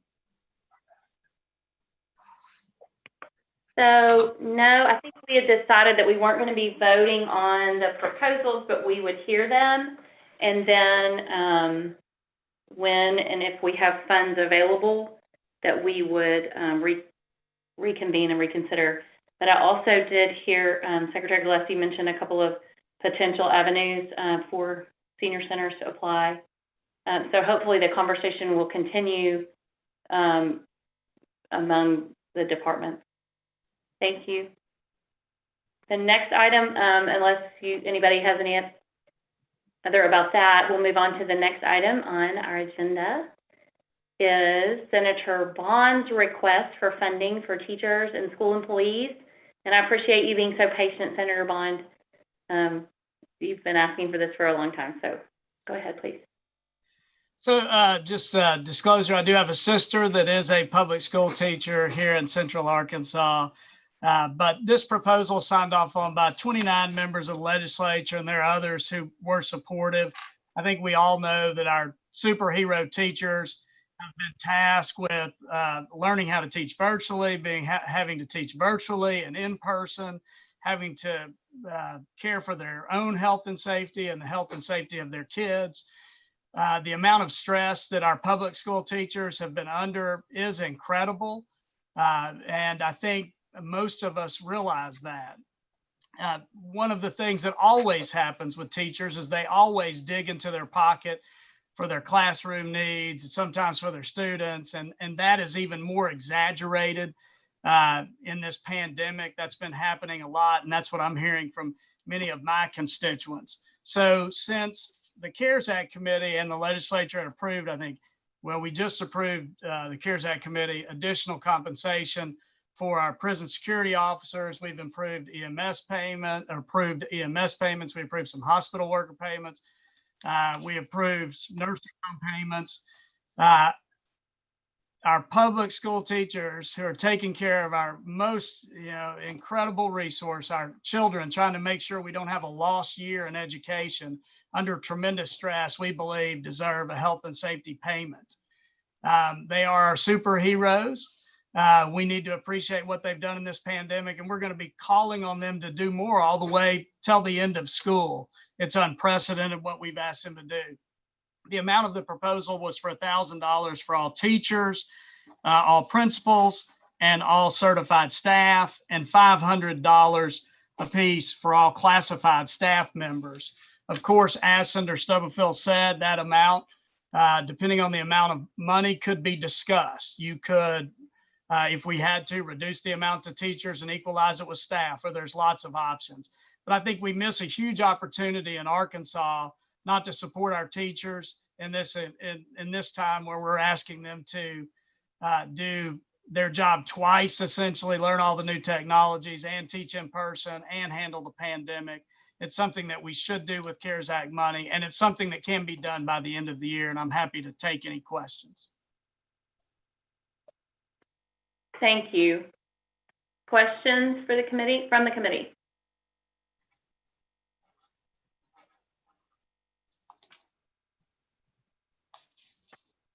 And when you say that this can be done before the end of the year, would the funds go through the Department of Ed? That's my understanding, and Secretary Key may want to weigh in on that, but I tried to at least keep Greg Rogers in the loop on this for quite a while. It's my understanding they can go out to the districts pretty quickly. Secretary Key may want to weigh in on that, just as since that's where these certified staff numbers, these numbers, my understanding, came from BLR in the department. So it should not be something that takes an incredible amount of time to get the proceeds dispensed to the districts.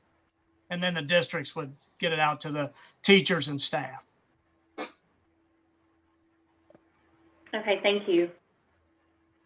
Secretary. Questions from the committee? Go ahead.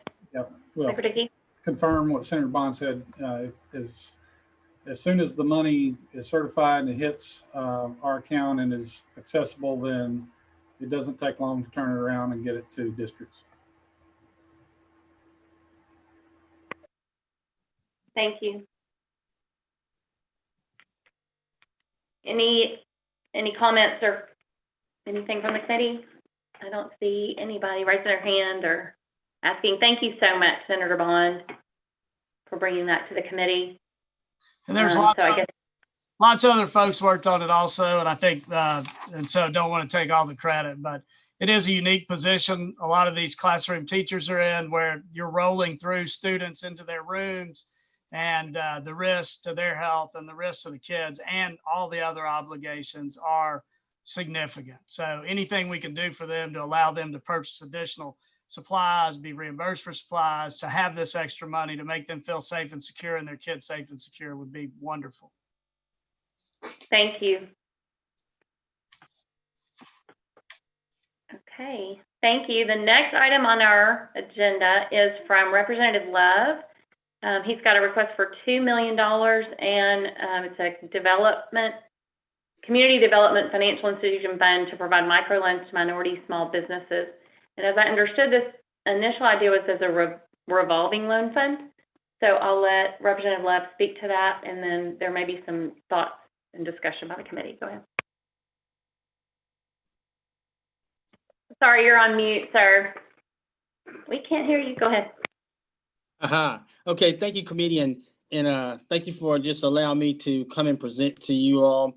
Now, as I've listened to this this entire discussion, we've talked about economic recovery. We're talking about businesses are still behind, trying to catch up.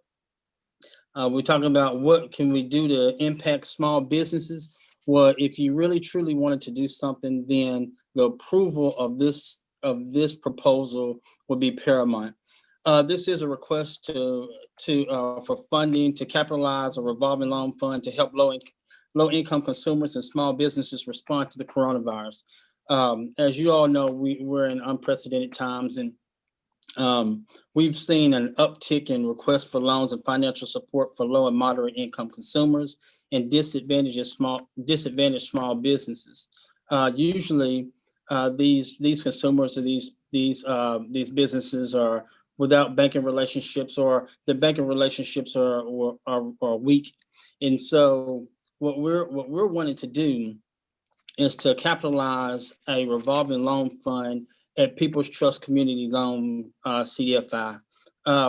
It was mentioned earlier that it was for minority businesses. Well, this is actually for all businesses. That would include small minority businesses. And so the proposals before you, so I really don't want to just to read through it, but what I would say is it is a $2 million request. I did invite the president of People's Trust Community Loan Fund, Mr. Arlo Washington, to answer any questions. But what I would say is multiple states around the country are setting up revolving loan funds. We can actually expend the funds out, and the good thing about that is once the funds are paid back, we can continue to reloan, and we can reloan to other businesses. And so it's kind of like the gift that keeps on giving. And so with that, I would say if you really do want to talk about impacting small businesses, nonprofits, and actually working on economic recovery and opening up the economy again, this is the proposal for you. And with that, I will take any questions. Thank you so much. One thing I did want to check with you and make sure you understand is with this being a revolving loan fund, this was one of the concerns that I had, is eventually whatever's left over would have to go back to the feds. So I think the grant program, may be a little easier. And then here we are at the very last, we only have till December 30th to be able to spend the funds. So the perfect thing about People's Trust is that they have already been doing this type of work, and so the application process is already set up. They have been doing this work already, so we can actually expend the funds that we receive. Okay, so it would be a grant and not just a. Secretary Walter, was that you? Yes. Representative Love, this is Paul Lothian. I have some Treasury guidance that I've read up or been reading on this, and it says that the revolving loan fund would be fine, but the funds have to be repaid back by December the 30th to the federal government. So it would not be able to go past the end of December 30th. Okay. Unlike some of the other revolving loan funds back like the AARA money, they allowed for revolving loan funds to be established. The state was able to keep those funds past the end of that period and continue to use those through a revolving loan fund. The CARES Act funding in the guidance from the Treasury Department says it must be paid back by December the 30th. And it also must be loaned for an eligible expense as it's stated in the Social Security Act. So in essence, what it would really be is much like the other funding that we've had go out through AEDC or what's fixing to go out through Heritage, where they are using the money for expenditures that were necessary to keep these businesses open. But then they'll have to have it repaid back by December the 30th. Okay, understandable, understood. If you'd like to talk about it offline, I'd be happy to do that too. Thank you. Just one question for Secretary Walter or the team there is, he mentioned earlier there are $412 million of CARES Act money that DF&A is still holding, I guess, or still has. When do we expect to get the figure down that we're going to have to make choices on here? Do we need to put a deadline on that? I mean, it seems to me that's a lot of money that's sitting at DF&A. I agree. Well, this is Paul Lothian. I think that the first step in that is that each of the agencies that's been advanced money or allocated money on a project, they're going to have to make an analysis as sooner than later that says, we thought we needed $50 million. It now looks like that number that we're going to be able to expend is 35 or 38 million, whatever that number is. And they're going to have to return that money to us. I think it might be appropriate for the committee itself to think through that and offer up a date that they say this will be the date that analysis must be done and the documents that are need to be generated to return the money back to DFA. Now, we have had several times we've gone back to the agencies to determine if there were money available, and we have had some return, but not any major, there's still a tremendous amount out there that haven't been spent. So, but we can't make the decision for the agency. They have to tell us what they're going to spend. Well, do we need to establish a deadline as a committee? I mean, I don't think any of us, even though we have disagreements about priorities, want to get to the end and not, have it allocated. So do we need to establish that deadline? And what would you suggest? December? Well, for right now, why don't let us take a look and kind of analyze that, look at what we have in front of us for the next 7 weeks and make a recommendation. I don't know the answer to that question today. Okay. I think that's good. I would appreciate that. And we can also reach out. We'll be reaching out to all of those that have received funds. And I think what we'll do at this point, we've concluded the presentations. We did want to have a discussion regarding the plan for return funds. And I think what we need to do is have DFNA do a projection for us. And we need to find out how long that will take and then when would be the best time for us to meet again. Just for planning purposes, I did speak with Chairman Warlaw earlier today, and he let me know that the ALC is scheduled for December the 18th. So if we need appropriations, we would, I mean, that's so late, but potentially emergency appropriations could be allowed if we, but I really want to respect the process, and I'd like to go follow the real process and go through ALC as we should. But it's potential that we could meet earlier than December, possibly next week or the week after. Wait, is that Thanksgiving? Sorry. Next is Thanksgiving. Okay, so I don't know if let us talk with Secretary Walther and see how long it would take to get an idea of where we're going to be with funds. And we may want to have another meeting, before Thanksgiving so that we can maybe discuss and review, or it could be that we just wait until we know what we're actually getting back and then deal with it then. So, Paul Lothian has something I'd like to say. Secretary Smith. Go ahead, please, Paul. It's Paul Lothian. If it would be okay with the committee, I think we need to have a meeting next week. We'll have some expenditure requests that need to be reviewed for the cities and counties that are over the threshold that we have the authority to approve.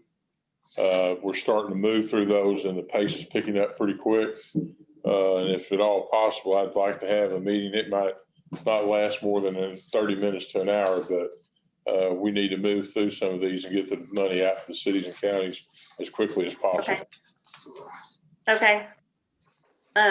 Well, I'll ask the committee to just watch for, I'll confer with others to see about timing and when we can have that scheduled.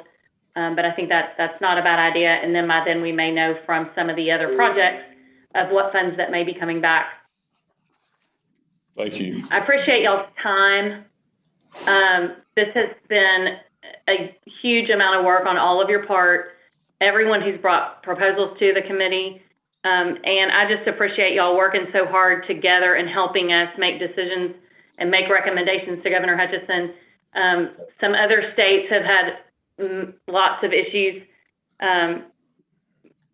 Missouri hadn't even spent half of their money yet. So I just applaud us for working hard and getting a lot of it out the door.